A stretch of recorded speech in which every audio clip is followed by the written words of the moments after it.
Je ne cherchais pas de preuves d'une destruction coordonnée lorsque j'ai découvert l'incendie de Peshtigo, le 8 octobre 1871 pour être précis, quand une ville entière a brûlé si complètement qu'elle a failli être effacée de l'histoire. Pas seulement brûlée, pas seulement détruite, anéantie. L'incendie a tué plus de personnes que le grand incendie de Chicago. Il a consumé plus de terre que n'importe quel incendie dans l'histoire américaine. Il a créé son propre système météorologique, une tornade de feu que les témoins ont décrite comme une colonne de flammes s'élevant vers le ciel. Et voici ce qu'on ne vous dit pas. Ce n'était pas un cas isolé. Exactement la même nuit, Chicago a brûlé. Holland, Michigan a brûlé. Manistee, Michigan a brûlé. Plusieurs incendies catastrophiques, distants de centaines de kilomètres, s'embrasant simultanément. L'explication officielle, des conditions sèches. Une coïncidence, une convergence malheureuse d'événements distincts. Simple, net, bouclé. Et pour la plupart des gens, c'est là que l'histoire s'arrête. Mais plus je m'enfonçais dans les témoignages oculaires, plus cette explication commençait à se fissurer. Parce que ce n'était pas qu'un simple incendie, c'était autre chose. Soyons clairs sur ce qu'on nous dit s'être passé. Le Wisconsin en 1871 connaissait des conditions de sécheresse. De petits incendies couvaient dans les zones forestières autour de Peshtigo depuis des semaines. Le 8 octobre, des vents violents ont transformé ces feux qui couvaient en un brasier qui a déferlé sur la ville, tuant entre 1200 et 2500 personnes. Temps sec plus vent plus incendie existant égale catastrophe. Naturelle, tragique, mais explicable. Sauf que le feu ne s'est pas propagé depuis le sol. Plusieurs témoins, des survivants qui ont réussi à atteindre la rivière, les champs, qui ont survécu pour raconter ce qu'ils ont vu, décrivent le feu comme tombant du ciel. Pas des braises portées par le vent, pas des étincelles sautant d'arbre en arbre. Le feu venait d'en haut avant d'atteindre les arbres. Le révérend Pernin, l'un des rares à avoir documenté l'événement en détail, a écrit que le ciel lui-même semblait être en feu. Il a décrit des boules de flammes descendant d'en haut, frappant les bâtiments avant qu'aucun incendie au sol ne les ait atteints. Il a écrit que l'air lui-même brûlait. Et voici la partie la plus étrange. Le feu était si chaud qu'il a fait fondre le métal, pas simplement ramolli, fondu. Des outils en fer fusionnés en masse informe, des pièces de cuivre fondues dans les poches des gens, le sable transformé en verre. Ce ne sont pas des températures qu'on obtient en brûlant du bois, ce ne sont pas des températures qu'on obtient d'un feu de forêt, même catastrophique. C'est autre chose. Quelque chose qui nécessite une chaleur assez intense pour altérer fondamentalement la matière. Alors, pourquoi les incendies forestiers? Pourquoi cette explication spécifiquement? Et pourquoi, quand j'ai commencé à tirer sur ce fil, ai-je découvert que le 8 octobre 1871 se trouve au centre d'un schéma qui s'étend sur plusieurs continents? C'est là que ça devient impossible à ignorer. Le 8 octobre 1871. Pas seulement Peshtigo, pas seulement Chicago, Holland, Michigan, consumé, Manistee, Michigan, détruite, Port Huron, Michigan, en flammes, Door County, Wisconsin, embrasé, plusieurs villes à travers le Wisconsin disparues, toutes la même nuit, toutes dans la même fenêtre de 6 heures. L'explication officielle s'effondre ici, parce que la météo ne fonctionne pas comme ça. Des conditions sèches ne créent pas d'ignition simultanée sur des centaines de kilomètres. Le vent ne se coordonne pas. Même si chaque région connaissait une sécheresse, même si de petits incendies couvaient partout, une ignition catastrophique simultanée nécessite autre chose. Quelque chose de central, quelque chose de dirigé. Mais ce n'est pas ce que vous trouverez dans les livres d'histoire. Au lieu de cela, vous trouverez le grand incendie de Chicago. La vache, la lanterne, la grange de Madame O'Leary. Une histoire simple, une cause unique, une tragédie qui a du sens. Et Peshtigo? Peshtigo devient une note de bas de page. Une mention également à cette date. Une coïncidence malheureuse éclipsée par le désastre de Chicago. Sauf que Peshtigo a tué 2 fois plus de personnes. Peshtigo a brûlé une zone plus vaste. Peshtigo était plus destructeur selon tous les critères mesurables. Alors pourquoi Chicago domine-t-il le récit historique? Pourquoi Peshtigo a-t-il été autorisé à s'effacer? Et pourquoi ai-je découvert que 1871, cette année précise, cette nuit précise, marque un tournant dans quelque chose de beaucoup plus vaste? Laissez-moi vous montrer la chronologie architecturale. 1871, l'incendie de Chicago détruit le centre-ville. En 2 ans, la reconstruction commence. Mais pas la reconstruction de ce qui était là. Autre chose. Soudain, Chicago construit avec de l'acier, avec de nouvelles techniques, avec des designs qui reflètent des bâtiments apparaissant simultanément à San Francisco, à Saint-Pétersbourg, à Melbourne. 1873, l'exposition universelle de Vienne présente de nouveaux styles architecturaux qui semblent étrangement anciens. 1876, l'exposition du centenaire de Philadelphie présente des bâtiments que les témoins décrivent comme impossiblement grandioses pour des structures soi-disant construites en quelques mois. 1889, Paris construit la Tour Eiffel. 1893, Chicago accueille l'exposition colombienne, la Ville Blanche, une métropole néoclassique entière construite en 2 ans. L'histoire officielle nous dit que c'est le progrès, la révolution industrielle, la naissance de l'architecture et de l'ingénierie moderne, l'ambition américaine renaissant de ses cendres. Mais si ce n'était pas de la construction, si c'était de la récupération, si l'incendie n'avait pas seulement détruit Chicago, s'il avait effacé les preuves, pensez au schéma. Le feu efface une ville. La reconstruction se fait avec une rapidité suspecte. Les nouveaux bâtiments partagent l'ADN architectural avec des structures dans le monde entier. Aucune documentation de construction adéquate n'existe. Pas de photographie du processus de construction, pas de registre des forces de travail requises. Ce que nous avons à la place, ce sont des photos d'achèvement, des cérémonies d'inauguration, des récits officiels et une curieuse cohérence. Ces bâtiments représentent le triomphe de cette nouvelle nation, construit par des mains américaines, avec l'ingéniosité américaine, achevé malgré tous les obstacles. Le schéma suggère autre chose, pas de la construction, de l'héritage avec une remise à zéro. Voici ce que les témoins ont réellement rapporté de Peshtigo. Et c'est là que ça devient étrange. Le feu avait des sons. Pas le crépitement du bois qui brûle, pas le rugissement des flammes alimentées par le vent. Plusieurs survivants décrivent un son comme le tonnerre, comme des explosions, comme quelque chose qui détonne dans l'atmosphère au-dessus d'eux. Le feu avait des odeurs, pas de fumée, pas de pain brûlant. Les témoins décrivent une odeur chimique, une qualité sulfureuse, quelque chose qui rendait les gens malades avant l'arrivée des flammes. Le feu avait des effets qui défient la combustion normale. Des animaux qui auraient dû fuir restèrent paralysés. Les gens décrivaient ressentir des chocs électriques. Les objets métalliques devenaient magnétisés. Les boussoles tournaient follement. Et le comportement du feu était impossible. Il a traversé la rivière Peshtigo, un coupe-feu naturel de plus de 60 mètres de large. Il l'a traversé à plusieurs endroits simultanément. Le feu ne fait pas ça. Les braises portées par le vent ne font pas ça. C'est ciblé, c'est coordonné, c'est contrôlé. Le père Pernin a décrit avoir observé des boules de feu tomber du ciel et frapper des bâtiments spécifiques. Pas une propagation aléatoire de braises, des impacts ciblés. Il a écrit que le feu semblait avoir une intelligence, semblait savoir où frapper. Et puis, il y a le détail le plus troublant. Certains des corps n'étaient pas brûlés, ils étaient incinérés, réduits en cendres si fines que dans certains cas, seules les dents restaient. Ce n'est pas un feu de forêt, ce n'est même pas une conflagration urbaine, c'est une chaleur approchant les niveaux d'un crématorium, une chaleur soutenue et intense qui ne se produit pas naturellement dans une combustion à l'air libre. Permettez-moi de proposer ce que nous ne sommes pas censés voir. Avant 1871, l'infrastructure tartarienne existe encore à travers l'Amérique du Nord. Des bâtiments vides, des villes abandonnées, une architecture classique qui précède la colonisation officielle. L'infrastructure est là, mais l'attribution n'est pas claire. Qui a construit ces structures?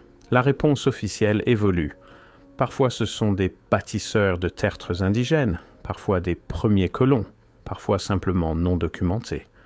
Le 8 octobre 1871, destruction coordonnée, pas des incendies aléatoires, pas des ignitions coïncidentes, des événements atmosphériques simultanés sur plusieurs sites. Peshtigo, Chicago, Holland, Manistee, Port-Huron, Door County. Tous la même nuit, tous à quelques heures d'intervalle. La destruction est si complète que dans de nombreux cas, aucune preuve de ce qui existait auparavant ne reste. 1871 à 1893, la période de reconstruction. Mais pas la reconstruction de ce qui était là. Construction de nouvelles structures qui correspondent à un schéma mondial. Les expositions universelles commencent des vitrines pratiques d'architecture nouvelle qui semblent remarquablement anciennes. Le mouvement Beaux-Arts se répand, le design néoclassique devient la norme, et surtout, le récit se solidifie. Ce sont des bâtiments américains, des réalisations américaines, le progrès américain, l'héritage architectural devient construction américaine, les vestiges tartariens deviennent des triomphes américains, et les incendies, juste des catastrophes malheureuses, des revers tragiques que l'ingéniosité américaine a surmontés. Rien de plus. Maintenant, voici où ça devient vraiment étrange. En 1871, une comète était visible dans le ciel, la comète de Biela. On avait observé qu'elle se fragmentait lors de passages précédents. Les astronomes suivaient des débris sur la trajectoire de la Terre, et le 8 octobre 1871, la nuit exacte des incendies, la Terre est passée à travers le champ de débris projetés. J'ai trouvé des rapports de cette nuit-là, pas seulement du Wisconsin et de l'Illinois, de tout le Midwest, du Canada, de parties de la côte Est. Les gens rapportaient avoir vu des météores, des boules de feu dans le ciel, des objets tombants, des lumières étranges, des perturbations atmosphériques. L'explication officielle ignore complètement cela, traite la comète comme coïncidente, traite les multiples observations de météores comme sans rapport avec les incendies. Mais certains chercheurs, ceux prêts à questionner le récit, ont proposé autre chose. Et si les incendies n'avaient pas commencé au sol? Et si des fragments de comètes étaient entrés dans l'atmosphère? Et si les objets que les gens voyaient tomber étaient réels? Et si les boules de feu décrites par le père Pernin n'étaient pas des braises, mais quelque chose venant d'en haut? La chaleur expliquerait le métal fondu. Les ignitions simultanées expliqueraient la coordination.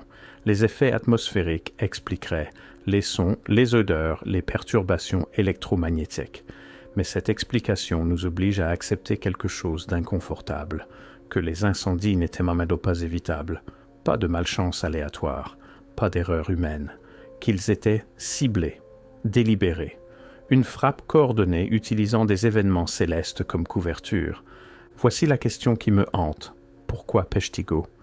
Ce n'était pas une grande ville, ce n'était pas un centre de pouvoir ou de commerce, c'était une ville forestière, petite, isolée, insignifiante selon la plupart des critères. Mais si elle n'était pas vide, si Peshtigo était située sur une infrastructure tartarienne, s'il y avait des bâtiments là, de vieux bâtiments, des bâtiments inexpliqués, qui devaient être supprimés? Regardez le schéma de destruction. Chicago attire l'attention. Chicago est reconstruite. Chicago devient l'exemple de la résilience américaine. Mais Peshtigo est si complètement détruite que presque rien ne reste. Aucun registre photographique adéquat de ce qui existait avant. Pas de relevé, pas de documentation architecturale. La ville est reconstruite, mais à un endroit complètement différent. Le site original est largement abandonné. Et voici ce que cela signifie. Tout ce qui était là a disparu, complètement, définitivement. Aucune preuve à investiguer, aucune ruine à excaver, aucune question à poser, juste un incendie tragique que tout le monde accepte d'oublier. Laissez-moi vous montrer les conséquences architecturales. Les bâtiments qui apparaissent après 1871 à Chicago et dans tout le Midwest partagent quelque chose. Ils ne sont pas seulement similaires en style, ils sont identiques en technique. Les mêmes méthodes de taille de pierre, les mêmes proportions, les mêmes détails qui apparaissent à Saint-Pétersbourg, à Paris, dans des villes à travers les anciens territoires tartariens. L'histoire officielle dit que c'est à cause des catalogues de modèles, des plans architecturaux partagés entre nations, la diffusion de l'éducation beaux-arts.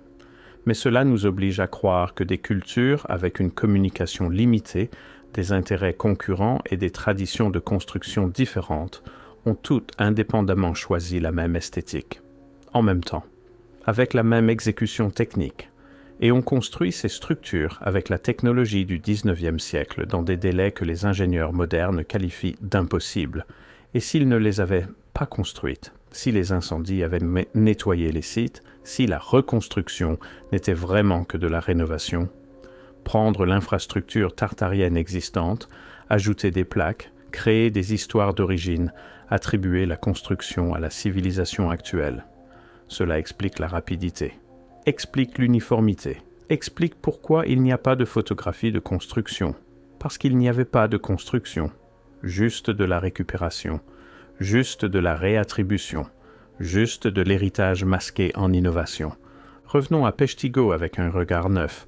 L'explication officielle, incendie forestier plus vent, sert un objectif spécifique.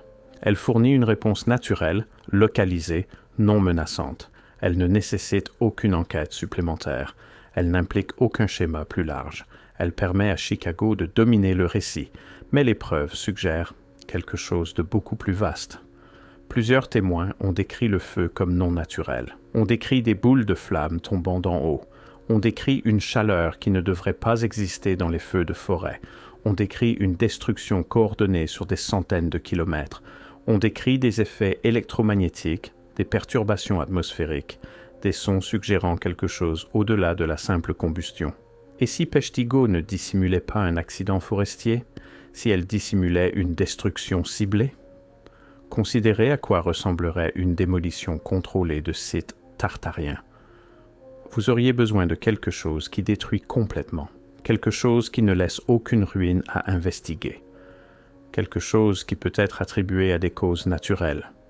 Le feu fait cela, surtout un feu assez chaud pour transformer la pierre en poudre, le métal en liquide, l'épreuve en cendre. Et si vous pouviez utiliser des événements célestes, un passage de comètes, des pluies de météores, comme couverture, encore mieux. La signature atmosphérique serait massive, mais attribuable aux débris spatiaux.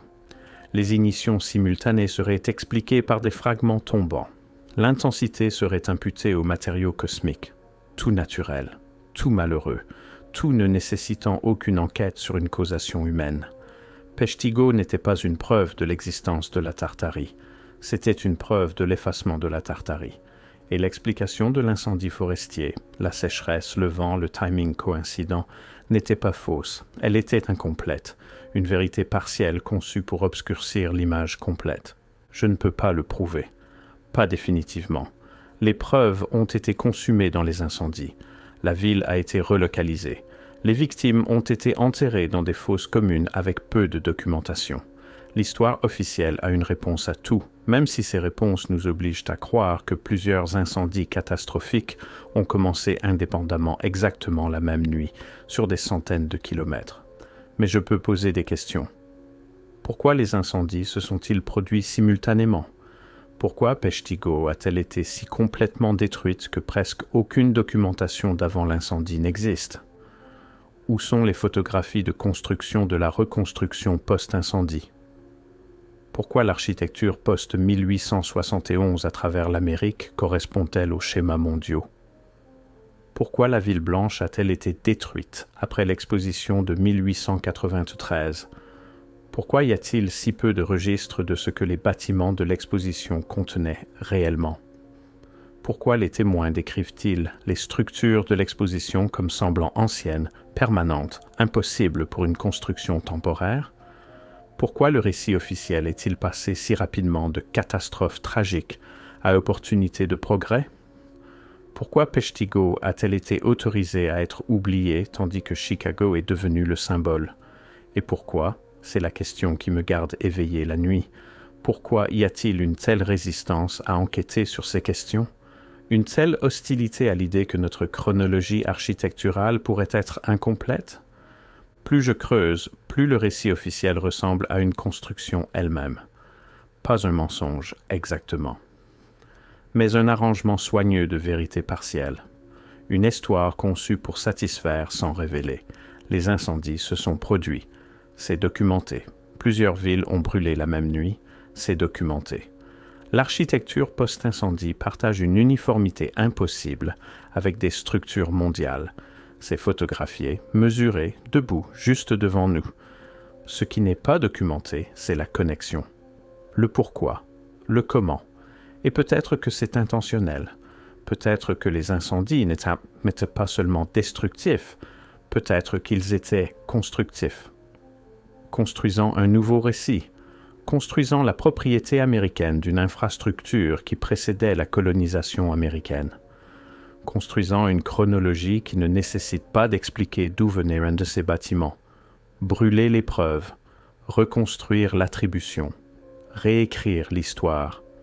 Et si quelqu'un le questionne, pointer vers la tragédie, pointer vers la résilience, pointer vers la réalisation. Regardez ce que nous avons construit à partir de rien. Regardez comment nous sommes ressortis des cendres. Regardez le progrès américain. Sauf que ça explique trop. Les incendies simultanés, le timing coordonné, l'uniformité architecturale, la documentation manquante, la destruction délibérée de la ville blanche. Cela explique pourquoi Peshtigo a été oubliée, parce que Peshtigo était trop complète, trop approfondie, trop évidente. Mieux vaut se concentrer sur Chicago. Mieux vaut créer un récit simple autour d'une vache et d'une lanterne.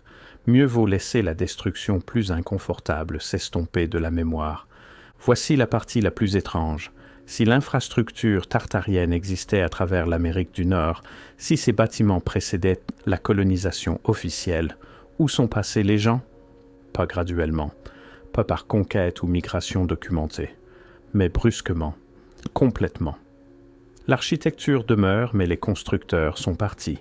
Les techniques sont présentes, mais la connaissance est absente. Les schémas persistent, mais l'attribution a changé. Et voici ce que cela nécessite.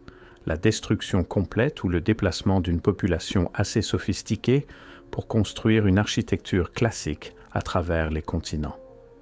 L'effacement de leur registre historique, de leur mémoire culturelle, de leur compréhension technologique, la réattribution de leur infrastructure à de nouvelles civilisations, la réécriture des chronologies, des encyclopédies, des histoires officielles, la coordination de ce récit à travers ce qui devrait être des intérêts concurrents, gouvernements d'État, autorités fédérales, institutions académiques, sociétés architecturales, tous d'accord sur la même histoire. Ce sont des bâtiments américains, construits à la fin du XIXe siècle, produits du progrès. Rien à investiguer. Le silence est assourdissant. Aucun intérêt archéologique pour ce qui existait avant les incendies. Aucune enquête sur pourquoi l'architecture correspond aux schémas mondiaux. Aucun questionnement des délais de construction que les ingénieurs modernes qualifient d'impossibles. Au lieu de cela, consensus. Consensus immédiat, total, institutionnel que ces bâtiments sont exactement ce que les plaques disent qu'ils sont. Revenons au 8 octobre 1871 une dernière fois. Le ciel était rempli de météores. Plusieurs villes ont brûlé simultanément. Les témoins ont décrit le feu tombant d'en haut. La destruction était si complète que dans certains cas, aucune preuve de structure précédente ne reste. Et après? Reconstruction rapide avec une uniformité architecturale suspecte. Des expositions universelles qui présentent de nouveaux bâtiments qui semblent anciens. Destruction délibérée des structures les plus impressionnantes après visualisation publique. Et un récit qui se solidifie, c'est une réalisation américaine, le progrès américain, la construction américaine, construite à partir de rien en un temps record. Mais si elle n'avait pas été construite, si le 8 octobre 1871 était une remise à zéro coordonnée, si les incendies étaient de mécanismes pour effacer les preuves tartariennes, si le passage de la comète fournissait la couverture, si la reconstruction était vraiment de l'héritage, si les expositions universelles étaient la cérémonie d'attribution, si nous vivons dans des villes récupérées, marchant à travers des bâtiments que nous n'avons pas construits, suivant des récits écrits pour cacher des vérités plus anciennes? J'ai commencé cette enquête en cherchant une explication aux incendies coordonnés. J'ai trouvé des preuves d'effacement coordonné. Une nuit où quelque chose s'est terminé et quelque chose d'autre a commencé. Quand des villes ont brûlé. Quand l'histoire a été réécrite. Quand les questions ont cessé d'être posées. La Tartarie était-elle une civilisation unifiée, une société technologique, un réseau mondial? Je ne sais pas. Les preuves ont brûlé en 1871. S'est-elle effondrée cette nuit-là? Les incendies ont-ils marqué son effacement final? Les événements atmosphériques ont-ils fourni une couverture pendant que l'expansion américaine revendiquait l'infrastructure vide? Peut-être. La chronologie correspond. La destruction correspond. L'héritage correspond. Ou peut-être que je vois des schémas là où il n'y en a pas. Peut-être que les conditions sèches ont vraiment causé une ignition simultanée. Peut-être que la construction rapide était vraiment possible. Peut-être que la ville blanche était vraiment temporaire. Peut-être. Mais je ne peux pas me défaire du sentiment que le 8 octobre 1871 n'était pas une tragédie.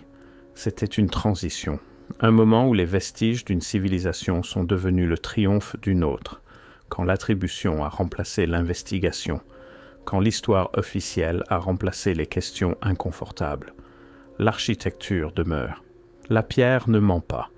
Façade classique, dôme impossible, coordination mondiale, tout est encore debout, attendant que quelqu'un pose les bonnes questions.